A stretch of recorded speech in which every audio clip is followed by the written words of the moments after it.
Good morning, good evening, good afternoon, wherever you are in the world. It's very much good morning for me.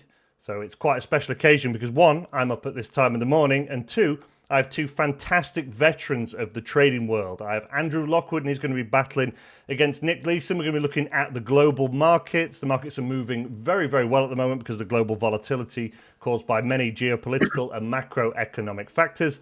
So let's get our guests introduced. Tell me a little bit about yourself, Andrew. Hi there, Simon. Thanks for having me on. Delighted to be back today. Delighted to be back. Hang on. Delighted to be back battling Nick, my old floor trading colleague, if you like. We're going to get the old trading jackets on. Yeah, I started trading, I don't know what, it was 35 years ago in the trading pits in the City of London, of course. And I have been on the screens here since about 2005. So pretty much all my life I've been trading the markets, and now delighted to be here battling against the famous Nick Leeson. So I'm really excited about that. So good to be invited back. Thank you very much for that, Andrew. I'm sure there'll be lots to talk about. We're going to have to explain what trading pits are a little bit later, as I expect half the audience have absolutely no idea what that looks like, other than maybe on some films. Nick, please tell us a little bit about yourself for those who don't know you. Well, unfortunately, most of you will know me, and you'll know me from the movie Rogue Trader and my exploits in Singapore between 1992 and 1995, which resulted in me spending 4.5 years in prison in Singapore, resulted in the collapse of Barings Bank as well. So I started work in the City of London when I was 18, and have always had an interest in the financial markets. I've always traded. But unfortunately, I will always be remembered for a period of my life, which today, I suppose, is still the biggest or the most embarrassing period of my life. But yeah, still trade every day. I mean, addicted isn't a word I'd use, but, it's very difficult to put it down and leave it alone. You're like the British version of the Wolf of Wall Street, but before it was cool. Yeah. Well, yeah, I'm not sure about that, but there's a big difference in the two movies. I think when you watch the two side by side, mine was a much more crude attempt at things that were going on at the time. So you didn't have Leonardo DiCaprio playing you then? No, I had Ewan McGregor. So from an English perspective, I think I was kind of up there. I'm not sure what the similarity is. I often turn up at speaking events, and I have to apologise that I look nothing like him. So we don't really get off on the right foot because some of the women in the audience are expecting somebody who looks like Ewan McGregor, and they get me. I think it'd be pretty cool to have Obi-Wan Kenobi. Is that right? I'm not a Star Wars guy. If I'm wrong in the chat, do correct me with my Star Wars canon. I'd be happy to have Obi-Wan Kenobi play me. Right. The reason everyone is tuning in today is because they want to see our experts take some trades. So we're going to have 3 challenges today, like we always do. So we're going to get stuck into our first challenge. Now, the first challenge is trade a particular style of trading. Now, that can be crystal ball. It can be Elliott wave, it can be GAN, harmonic pattern, candlestick, price action, indicators, any sort of methodology that you gentlemen use in order to make your trading decisions and selecting a market and able to find as a trade. Andrew, could we start with you, please? Yeah, certainly. So as I alluded to there, we basically started our trading career in the trading pits, many years ago. And those days, we never had all these indicators that you see today, the stochastics and MACDs and all that. And it worked quite well for us in those days. And when I came into the trading sort of electronic world, I guess 2004, 2005, I actually lost quite a lot of money trying to, thinking I'm a trader and all that stuff.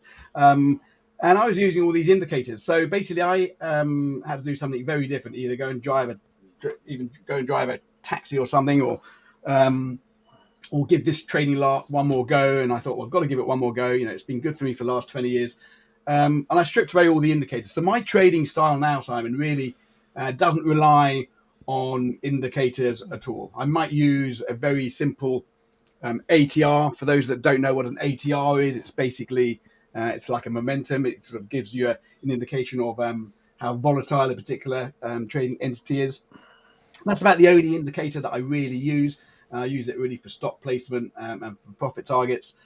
So my trading style is really just looking at pure price, exactly the same as we did in the trading pits in those days. We used to look at people's eyes. You can tell when someone's going to be a seller by their eyes. You can look at their hands. Everything was much more visible. For me, trading is all about what's happening on the chart. So my basic style of trading these days, for my main sort of strategy, my sort of bread and butter strategy, is following trend, getting into the trend, but using price action to get into trend.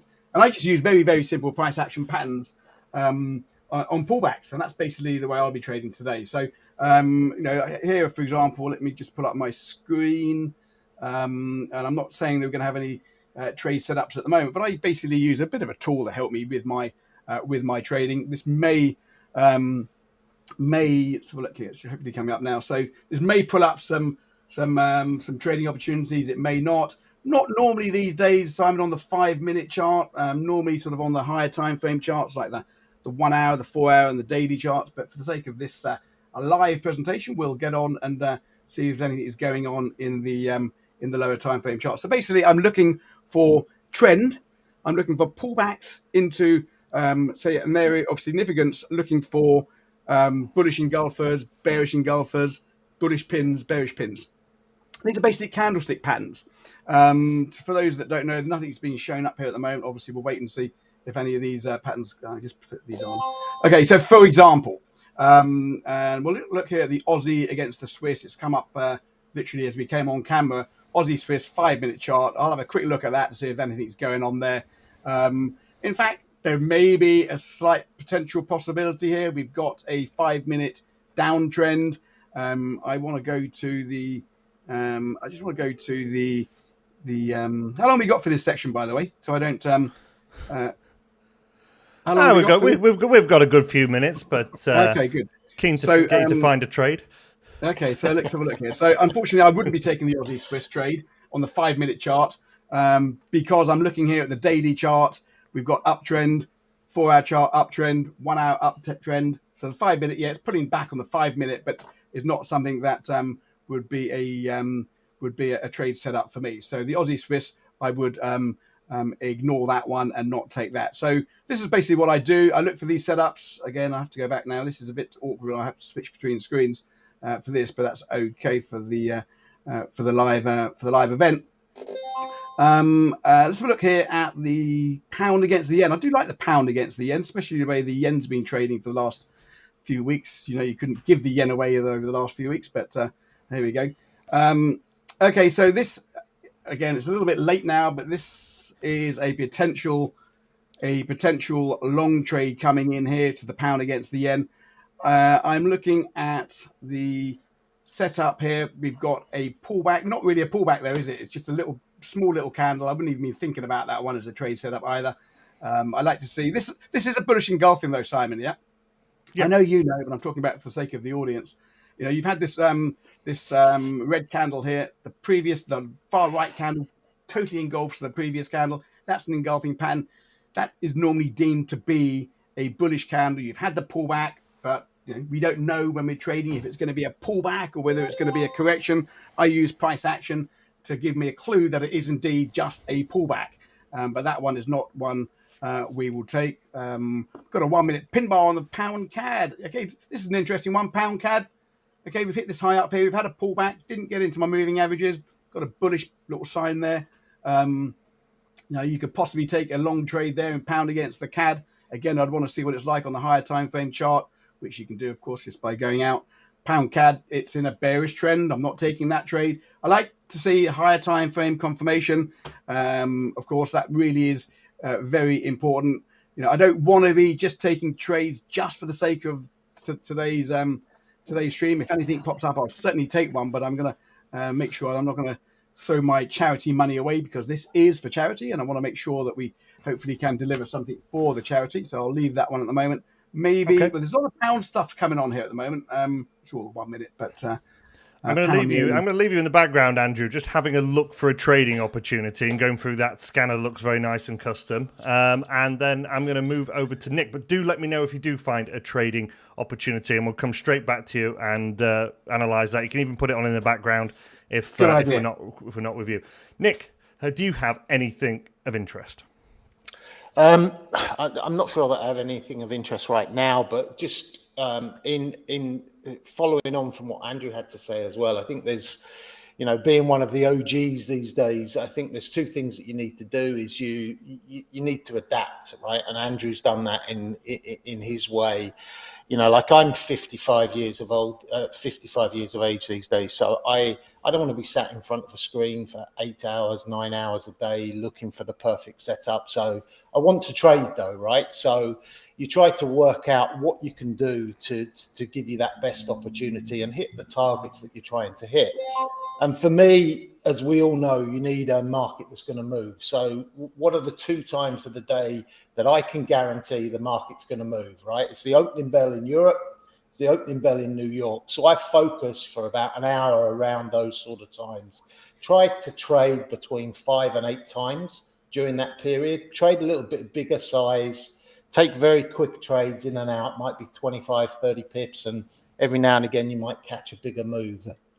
And that's the approach I take. So technical analysis for me, like Andrew, is a bit of a foreign thing. I remember going into morning meetings 25, 30 years ago, listening to the economists, listening to the analysts about what the market was going to do. You step out of those meetings, you immediately ignore everything that you've just been told and then try and work out what you're going to do by, as Andrew said, looking at the pit, seeing what people are doing. If JP Morgan were walking into the pit with a big order, you got out because you let them do their business. And when they finished, then you could get back in after the market had settled back down. So especially pre-open, I think you see a lot of spoofing. You see a lot of bullying these days, both in the European markets and in the US markets. People trying to trigger stops as we used to do in the pits years ago. So I try and take advantage of those sort of things. But unlike Andrew, who is waiting for a trigger, I want to be in the trade. So in that period between 7:30 and 8:30 in the morning, I want to be in 5 trades, right? So I will take a trade now. I've got the DAX set up here. Now this is a day chart. I did put a limit in just before we started. Just missed that. I don't know how close I got. I got pretty close to it. Unfortunately didn't quite get there. So I'm going to buy I'm going to buy the DAX at the moment. I think for the indices that I follow, which is what I tend to trade, it's probably the one that is lagging behind a little bit at the moment. So I'm going to buy the DAX and hopefully move up to the upper end of that Bollinger Band that was there earlier on the daily chart. So unlike Andrew, who's a bit of a pussy at the moment, I have traded. You don't need that. You don't need that perfect setup. Have you found anything, Andrew? I'll tell you what, I made a lot of money wearing this jacket. A lot of money. How about your jacket? It doesn't fit. It doesn't fit. I can't wear the jacket anymore. This jacket set me up in life. No, good. But yeah. Well, we'll take some trades certainly. I mean, I don't really see much going on at the moment. I think it's one of these. This is a really funny week, because we've got a lot of central bank stuff coming out this week, and I think the volatility is almost sort of like drying up a little bit. So we're not seeing, the moves that I would normally like. It's a week where you've got non-farm payroll as well. You've got the FOMC today. I think a lot of the positions have sort of like been had in the currency markets, and of course that's my sort of main bread and butter stuff. So I'll certainly have a look and hopefully get something on the lower time frames. But at the moment, I know we've just opened. It's a good time, as you say, Nick. It is one of the best times to trade. The UK opening and the overlap between the UK and the US opening, I think, are the best times to trade. Sometimes you get some really good moves in everything, DAX and all the the indices, and of course the Forex. But just not really seeing it at the moment. But that's not a problem. We'll have a little go. I can always get my If in doubt, I just use one of these. I mean, that normally works just as well most of the time, so I can have a little go at that. But for the sake of it, we'll see. I mean, I am seeing a bit of strength coming into the pound at the moment. So just on the lower time frame charts, I don't want to bully you into anything, Andrew, but it's a competition. It is a competition, and we will make some. Don't make any money on the sidelines, gents. Yeah. But you don't even make any money if you don't trade, of course. But there again, you don't lose any money. And the thing is, if I do lose money today, my charity is not going to have to pay it, are they? So I might as well just have a little go and see if we exactly. can, Just take punts. Just take punts. Everyone's coming in to see me take a punt. Exactly. It's usually I usually rely on the magic 8 ball, which just says give up every time I shake it. But I'm pretty happy with that at the moment.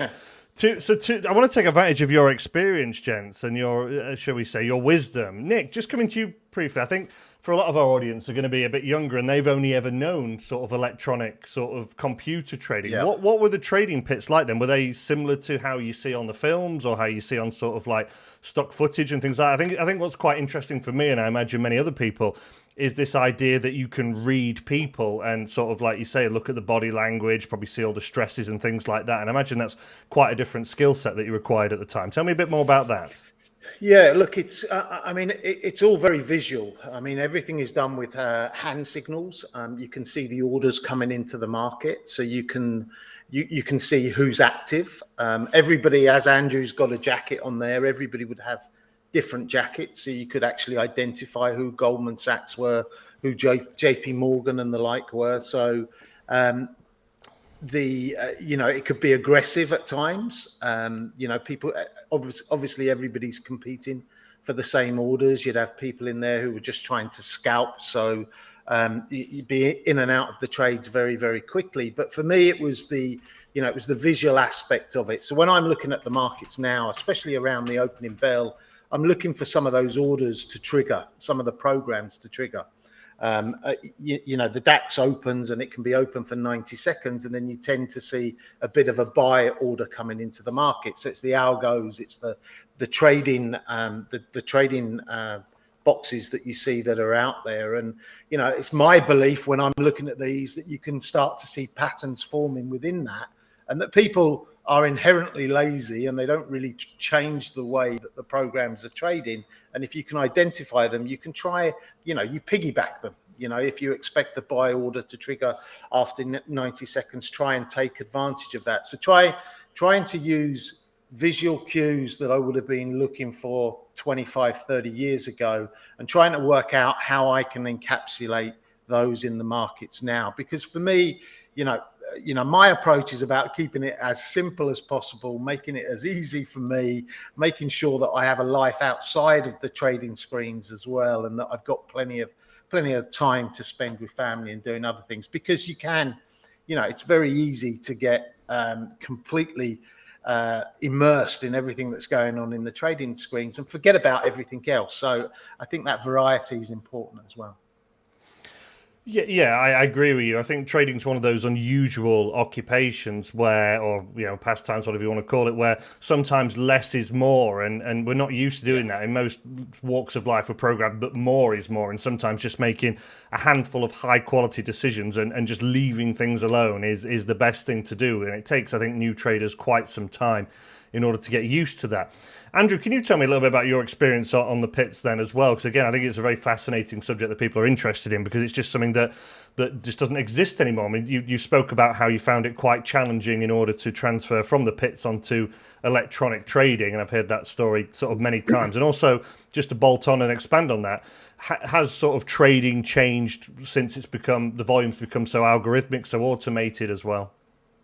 Yeah, just on that first note you mentioned there about the time at the screens, we are bred to believe that the more hours you put into your working day, the more money you should get paid. And obviously that, I think, is one of the biggest challenges. I totally agree. People think that they need to be trading all the time. They've told their spouse, I'm a trader now, I've given up my real job, I'm now a trader, so they feel they've got to be trading. That's the biggest downfall, I think, and killer of most traders. And that's a big advice I say to all my students. Just while I am talking, before I get on to the talking about the pits, I've just taken a long trade in. I don't want to be a wuss. I don't want to be. I can't face Nick after this because I haven't been bullied into it. Right. So this is what I've done basically. I'm using a technique that basically inspired me to trade the Forex markets all those years ago, and that's basically buying strength over weakness. I'm looking here at this little indicator that I always use. Everyone in my trading community knows about it. It's basically my bread and butter of everything I do. It's basically telling me where the money is flowing at this moment in time. I can tell you at the moment in time, we've got some CAD weakness. The CAD is coming down. the pound is going up. So I've basically taken a trade to benefit from that. So I've basically taken a long pound CAD trade on a short time frame with stops in place. So that's basically what I've done at the moment. We are seeing a bit, we're seeing a bit of a like a 4 hour. These are 1 hour candles. We've had a lot of indecision. We've hit this new low. That's a bullish pattern. Having taken out of that low, that's indicating that potentially there's a little bit of reversal coming in here as well. I'm also looking at the higher time frame charts as well, where we're seeing a support level respected and tested. Trading pits, exactly as Nick said, it was very, very different. I spent a lot of time working. This is Swiss Bank. The other jackets up there, that was Warburg's. The red jacket there was when I was a local trader. That's basically when you're trading your own money. Now, we had some really big locals in there. Locals basically means you put your own money up into the account and you're trading your own account. Whatever you make is yours. Whatever you lose is your loss. I spent about 2 years doing that. And I was really quite a small trader local. You had all the big players trading 50 lots and 20 lots. And I'm a small local. I was trading 5 lots, 10 lots. Everything's down on hand signals and so forth. But my technique, as Nick alluded to earlier about JP Morgan's, if JP Morgan's are coming in, Goldman Sachs are coming in, and he's a buyer, or the bloke behind you from Salomon says, I'm about to buy, I'm not going to stand in their way, with my little 5 lots. So that was my trading style. And I used to look at people's eyes. That was the technique that I used to use, looking at people's eyes. If the Goldman Sachs broker came in and all he was doing was looking at the people with their hands out, you just sort of like, you can see him mentally counting them up, how many he can knock up, get out. You've got a good indication that Goldman Sachs is about to be a big seller. Well, if I'm selling my 5 lots in front, that's my money for the day. So the techniques that we used in those days, very, very different. And that's why I think I lost a lot of money when I came into the screens in 2005, because, that had gone. I was a trader, but it had gone. That ability to feel the market or see the market or just get on the right side of a trend or big move had gone. One of the reasons why I say I developed that momentum meter. Now, there are momentum meters out there now, but I had this coded 15 years ago, before, as EAs were just about to be sort of hitting the scene. That's gave me the edge, and that's what I use today. Another thing I noticed in the pits, which I thought was, looking back on it, was one of the biggest sort of almost money spinners, was the noise. Okay, so when the markets were trending, now you just see the candles going up, and you think, oh, there's a big bullish candle or bearish candle. In the trading pits, it used to be the noise, the crescendo of everyone shouting and scrambling to buy or to cover their shorts and so forth. So there used to be a sort of like a big sort of increase in noise. Often, what I found was that when that noise dissipated, and all basically the orders were filled, and the noise would start to level off. That was often the case where the markets would then have its reversal.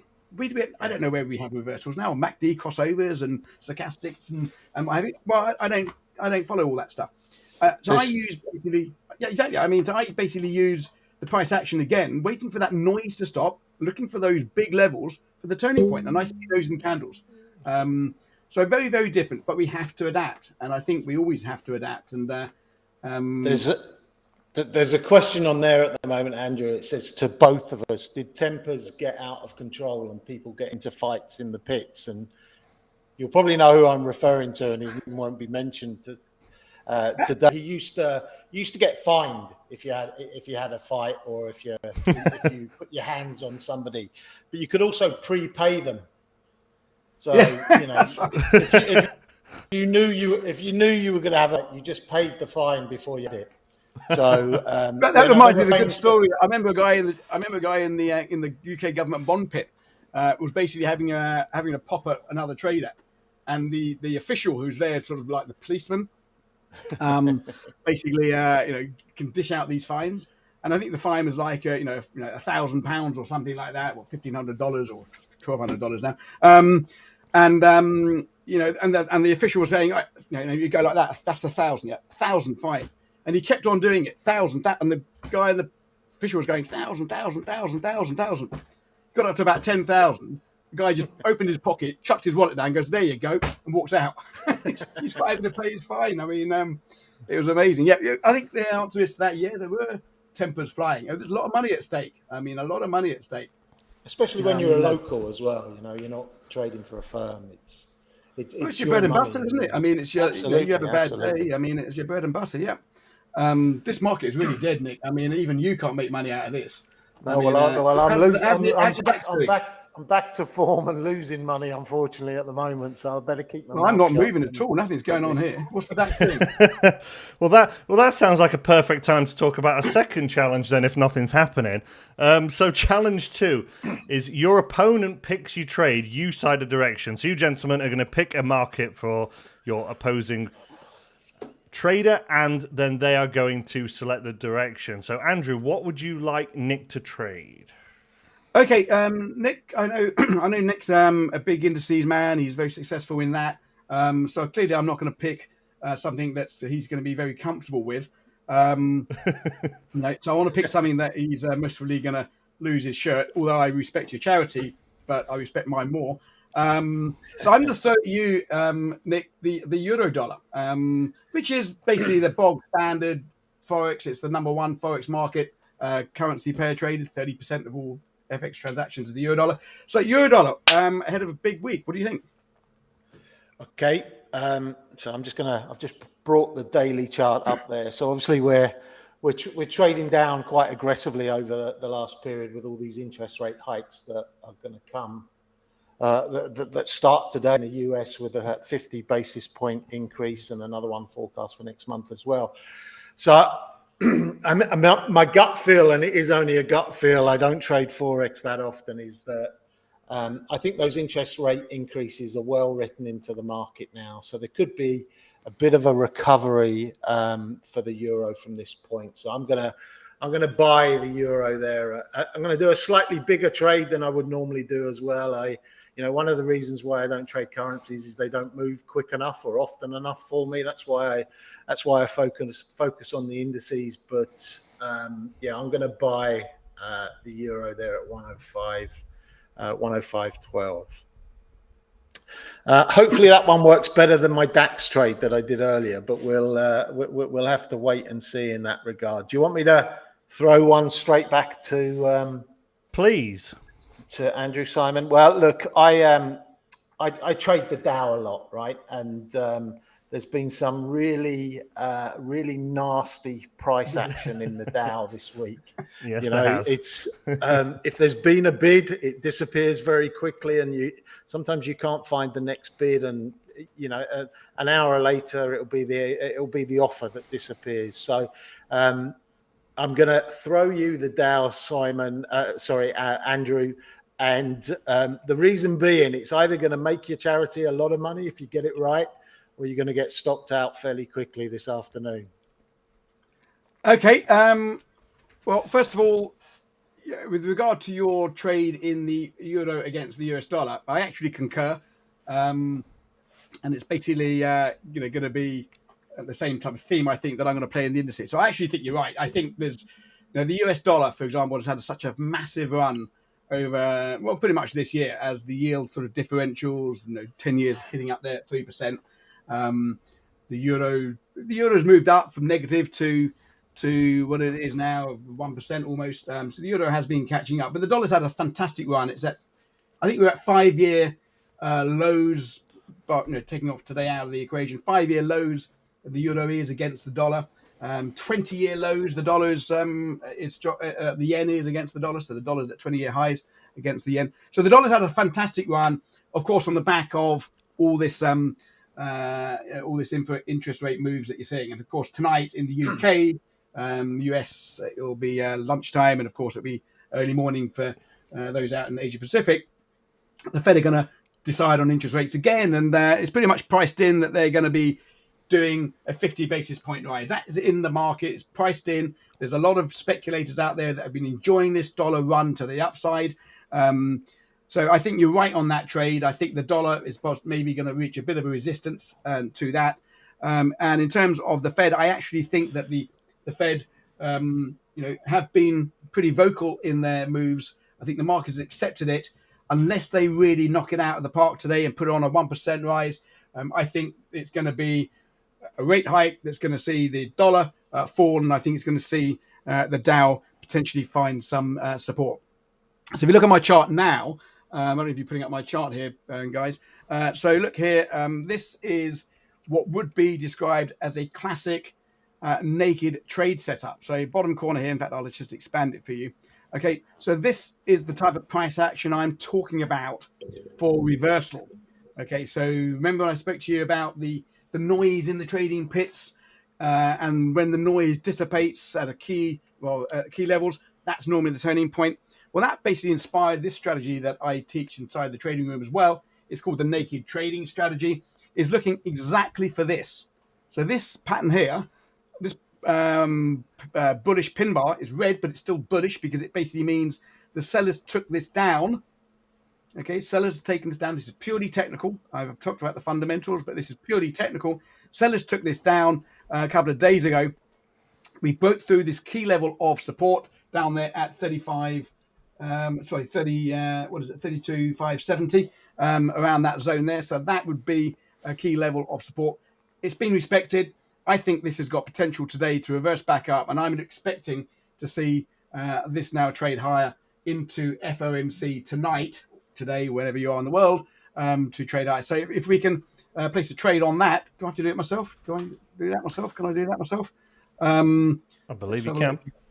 Okay, so I'm going to place a trade. I'm not a big user of the MT5, so we can.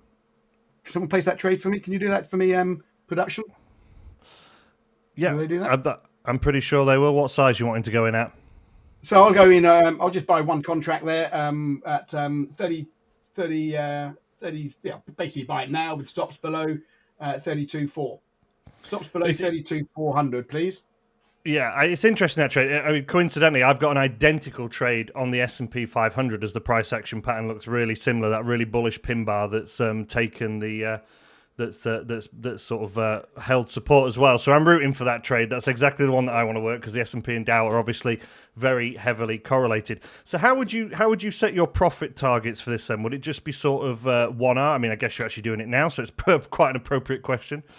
Okay, so one of my sort of benchmark strategies is this strategy, and that strategy basically works on two profit targets generally. I mean, I won't be doing it for this challenge now, but my profit targets are purely on this strategy, are purely based on the next level of significance, the next level of, in this case, the next level of resistance or supply or so. So my profit target is going to be, I would say, up to around this zone up here, which comes in around the 34,000 level. So this is the last sort of level where we had confirmed downtrend. Okay, so if you look where my crosshairs are now, you had a big V-shaped recovery there. It's a level that's been respected on the way up. So old resistance acting as old support, I should say, acting as resistance. And let me just put in a horizontal line. So basically, we'll go in at around there. So you can see this big V shape there. It was respected on the way down. It was respected when we broke, came up to retest. So my next level of a profit taking will be up there. So it gives me a decent risk reward. That I've got, a positive risk reward on the trade. Stops below the candlestick pattern. But in the strategy that we teach, Simon, we would have two profit targets. So you'd exit half at that target, which incidentally doesn't have to be a full 1-to-1. It could be less than 1-to-1 on the first profit target, break even, and then take it up to the next level, which on this case for the Dow is going to be up there almost at 3,500. So quite a good trade, and I think the FOMC potentially could help me tonight. So thanks, Nick. I'll take that one. I think that's going to be my banker. Thank you very much, young man. Hopefully so.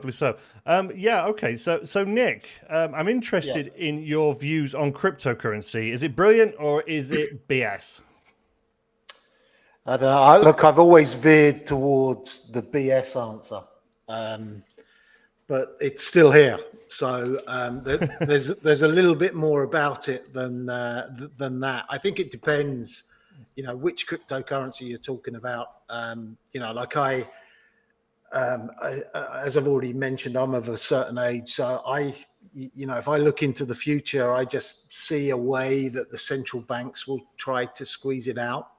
in the future, be that it's their own digital currency or some other measure. Maybe there's some some fairly heavy controls around it, and maybe the way that they allow banks to trade it, which kind of takes some of the luster away from it. But I think it's something that Bitcoin obviously is the key example. It's the one that everybody talks about. It's the one that gets lots of coverage in the press. But there's so many bad ones around as well. So there's definite scams. There's a certain amount of BS. But if you gravitate towards Bitcoin, it's proved its longevity. And for all of the people who I told not to invest in it years ago, I apologize. Yeah, that's always the problem. That's the problem with trading, isn't it? When the markets eventually move, with absolute unambiguity what would have worked and what wouldn't have worked. But yeah, it's certainly capturing the minds of the globe at the moment. What's your view on it, Andrew? Same question. My view is, for those that don't know, Nick and I are exactly the same age. I think there's about 12 hours between us, born back in 1967. But he's clearly showing his age much more than me. He's got to get with them, mate. He's got to get with them. Now. It's a sign of the times, mate. You've got to move with the times. Yeah.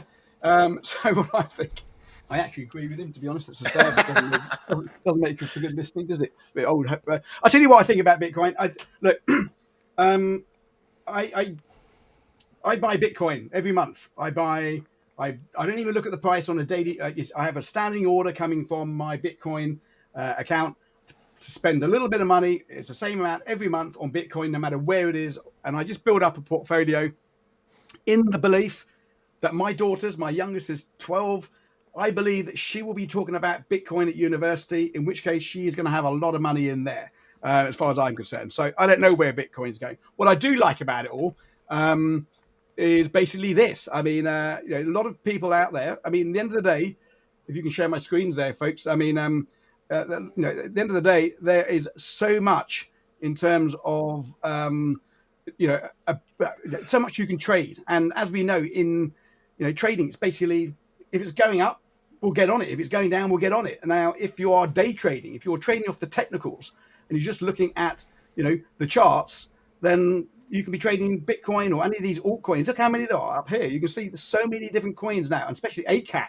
8cap are offering all these ultra coins that you can trade on the weekend. A lot of people have day jobs. Yeah, people can't trade during the day. If people want to be scalping on a 5-minute chart, you don't want to be doing that when you're just coming home from from your day shift. You want to be trading for 2 or 3 hours at a time to picking those opportunities, not just trading for the sake of it. So if you are in that mindset and that you can't, well, not mindset, but if you're in that sort of sect where you can't basically trade the screens intraday during the active time, weekends perfect time. This is going to be open. This is open 24/7. So the opportunities are there. Of course, you can see all the different altcoins you can have. I don't know how many 8cap are offering now. I think it's at 230 or something like that. So the opportunities are great for that. Of course, the Bitcoins are, the mother of them all. A lot of them tend to follow as well. Nick's right. A lot of them won't be here in a year's time. A lot of them won't be here in 2 years' time. But if I'm on a 15-minute chart, I'm trying to make some money on a 15-minute chart. Technicals work on basically anything, whether it's the Dow, whether it's ultra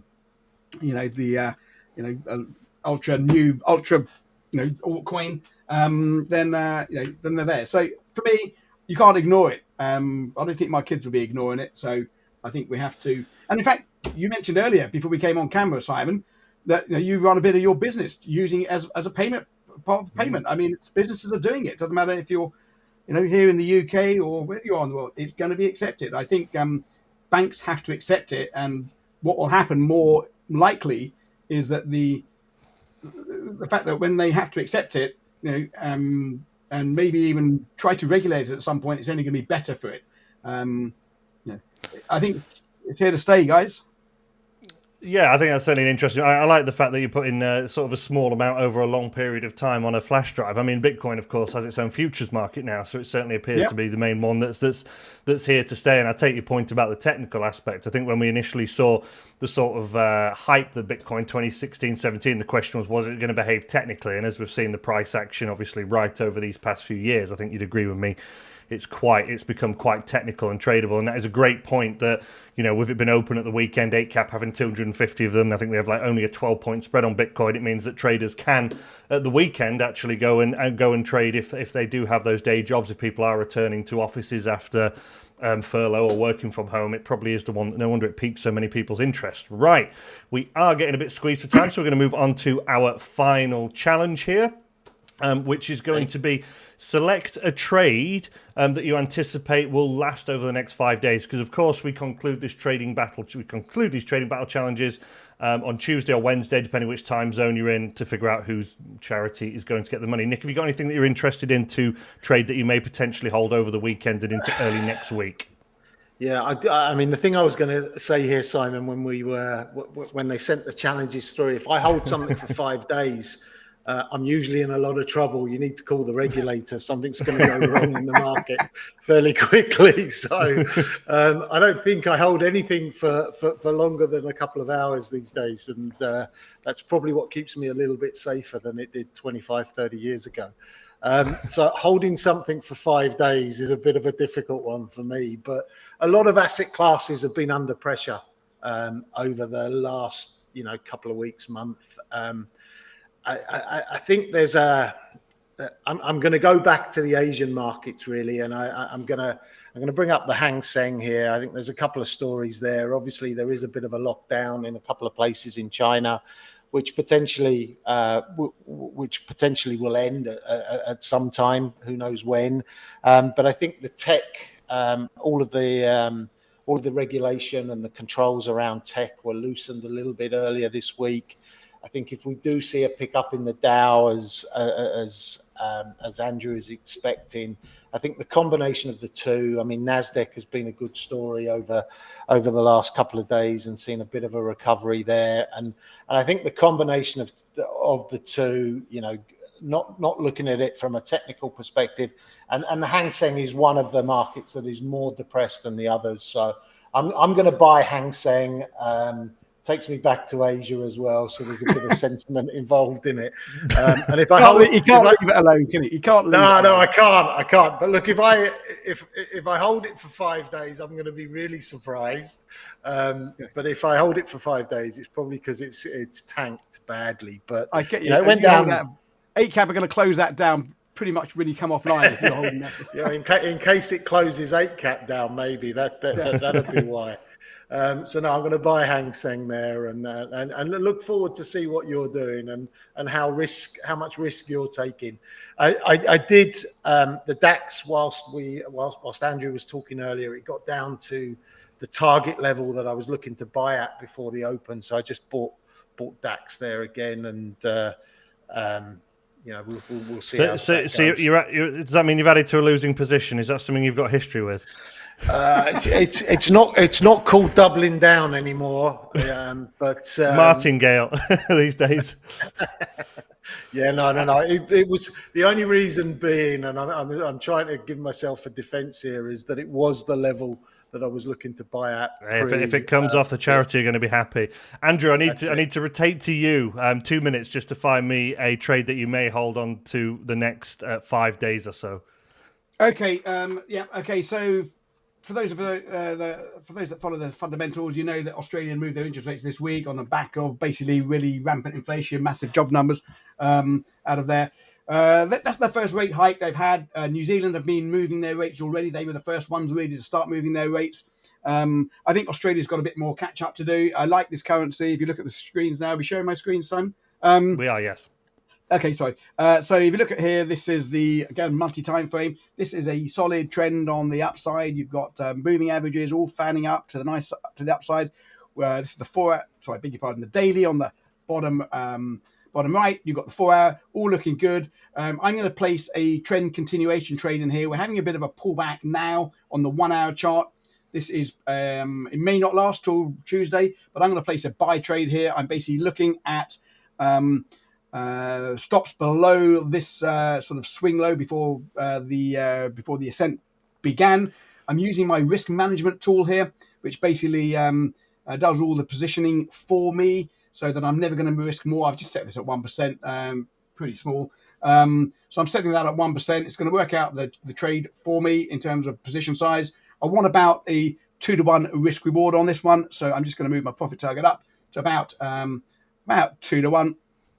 Goes in there. It's a bit of a random profit target for the sake of this, because I haven't done the full analysis. I'm going to place a trade there. So placing I'm going to switch my algo on, and there we go. So I'm having that trade there, buying the Australian and New Zealand dollar for Tuesday. My stops are going to be below 109.60, and my profit target is up there at 111.85 and a bit of change. So that's basically my long-term trend continuation trade. Quite liking that. I am also seeing the momentum meter showing me that this continuation of the pound strength that we saw when we started the stream a moment ago. CAD is still coming down, so my pound CAD trade most probably is looking all right now, I would have thought. That momentum indicator, I thought that was my equity curve. Which one, the CAD or the pound? the one that looks the worst, probably. Right, okay, thank you for that. We've got to quickly move on. Nick, just going back to you very briefly, which charity are you playing for today, please? Yeah, I live in Galway, as most people know these days. So I'm playing for a local charity called Rosabel's Rooms. It's a very close friend of the family who, unfortunately, their daughter died when she was very young. And one of the things that they really took note of when they were in the hospital is there were no areas for the parents of bereaved children. So the charity provides financial support. It's also building rooms where parents can go to if they unfortunately suffer this eventuality. And it also provides some counselling for those people as well. So it's a fantastic charity. It's a local one, and they raise a lot of money for it. So hopefully Andrew does the right thing, steps aside, and lets me win. It does sound a fantastic charity. Andrew, which charity are you trading for today, please? Okay, Nick, that sounds like a very noble cause and a very worthy charity. So I really do hope you pull some pips out. And ultimately, I don't think it's a matter of who wins, because I think all our positive accounts go to charity, if I'm not mistaken. So let's hopefully by Tuesday you've got some nice contributions for that, because it sounds like a noble charity. My late parents both died of cancer, like it happens to most parents, I guess, when they get to that type of age. It happens to great, amount of the population. It's something that we hold dear to us. The Royal Marsden in Sutton really were wonderful to my late father.